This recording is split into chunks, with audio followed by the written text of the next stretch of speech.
Bueno, vamos a ver cómo se resuelven los triángulos oblicuángulos. Primero vamos a saber qué son los triángulos oblicuángulos. No sé si se llega a ver bien, triángulo oblicuángulo. ¿Qué quiere decir? Que no es rectángulo, o sea que ninguno de sus ángulos es recto. No importa qué otra clasificación tengan. Mientras no haya un ángulo recto, es un triángulo oblicuángulo. Bien, para resolverlo siempre nos van a dar tres datos, ¿sí? Y hay dos formas de resolverlo. Estas son las fórmulas. Acá tenemos el teorema del seno y tenemos el teorema del coseno. Depende el tipo de ejercicio que nos den, vamos a poder aplicar o uno u otro. No es que podemos resolverlo como nosotros queremos, sino depende los tipos de datos que me den. Yo les voy a mostrar, por ejemplo, en este ejercicio. Primero les quería decir, perdón, que como ustedes ven ahí en el triángulo, perdón, se me mueve, tenemos marcados los vértices con minúscula, ¿sí? Y para nombrar a los lados, si bien los podríamos llamar como BC, porque empieza en B y termina en C, o CA, lo que vamos a hacer es llamarlos con una sola letra. ¿Y cuál va a ser? Bueno, justamente la letra del ángulo opuesto. Quiere decir que si este es el ángulo A, este que es el lado opuesto, vendría a ser el lado A. La diferencia entre ángulo y lado es que los lados van a ir con mayúscula. Fíjense que este lado es el lado opuesto al ángulo B, quiere decir que también se va a llamar B, pero mayúscula, y este lado es el opuesto al ángulo C, así que este lado va a ser C mayúscula. Quiere decir que cada vez que nosotros veamos una letra, más allá de que tiene el sombrerito de ángulo o no, sabemos que lo que está en minúscula es ángulo, lo que está en mayúscula es lado.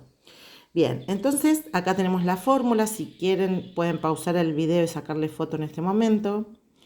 Bien, y vamos a ver, depende el tipo de datos que a mí me den, es cuál de los teoremas voy a dar. Si puedo elegir, siempre me conviene usar el teorema del seno, que es el más sencillo, ¿sí? Bien, ahora voy a mostrarles cómo elegir si se puede o no se puede aplicar el teorema. Bien, fíjense acá los datos que me da el ejercicio, que es, el ángulo A, el lado A y el ángulo C. Entonces voy a venir acá y voy a marcar con color los datos que me da. Me da el lado A, me da el ángulo A, o sea que puedo sacar su seno, y me da el ángulo C, por lo tanto puedo sacar el seno. Elegí un color justo que no se ve, buenísimo. Entonces, fíjense, si ustedes miran, bueno, tampoco se ve mucho. Si ustedes miran, esta fórmula tiene tres fracciones igualadas. Nunca se va a usar toda junta. ¿Cómo voy a elegir? Voy a elegir si yo tapando una de las fracciones, siempre se va a usar de a dos las fracciones, me queda una sola incógnita. ¿Ven que si yo tapo ahí tengo dos incógnitas? No conozco ni el lado B ni el ángulo B. Pero fíjense qué pasa si yo tapo así. ¿Ven que ahí solamente tengo una incógnita que vendría a ser el lado C de acá arriba?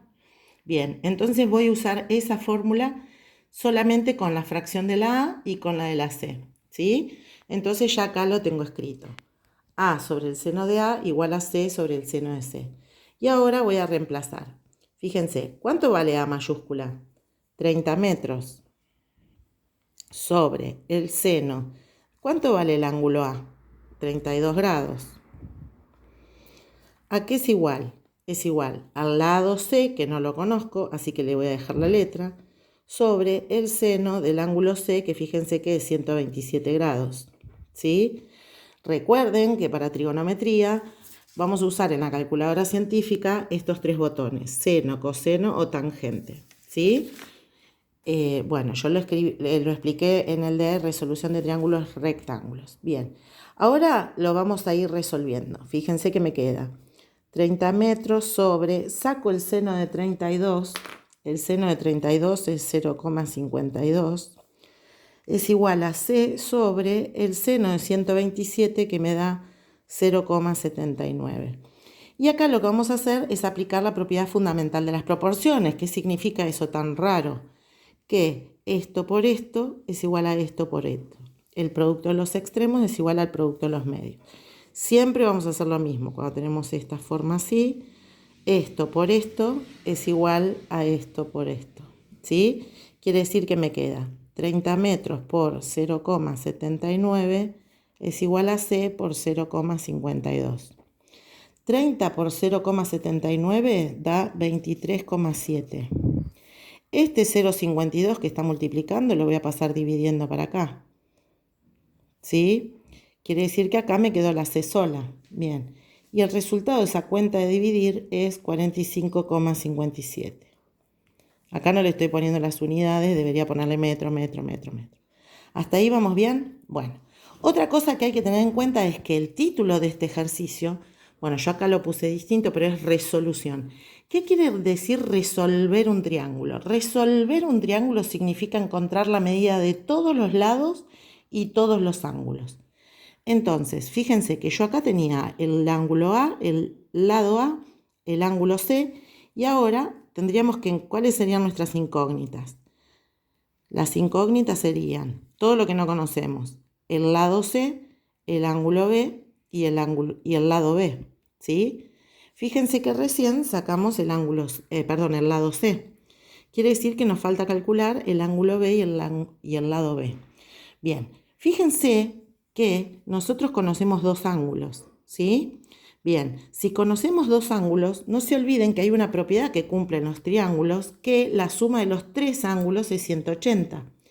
Quiere decir que para calcular el ángulo B, yo lo que puedo hacer es escribir 180 grados menos 32 grados menos 127 grados. Ven que estos son los que saqué de acá. Entonces, cuando hago la cuenta, el ángulo B me da 21 grados. Quiere decir que yo ya saqué la segunda de mis incógnitas, ¿sí? Bien, ahora vamos a calcular el lado B, ¿sí? Fíjense que si yo quiero calcular el lado B, puedo aplicar ya el teorema del seno usando estas dos. ¿Por qué? Porque el ángulo B yo ya lo conozco. Quiere decir que yo ya podría marcar esto también. Entonces, si tapo acá, tengo la incógnita que es el lado B. Bien, entonces vamos a A sobre el seno de A es igual a B sobre el seno de B.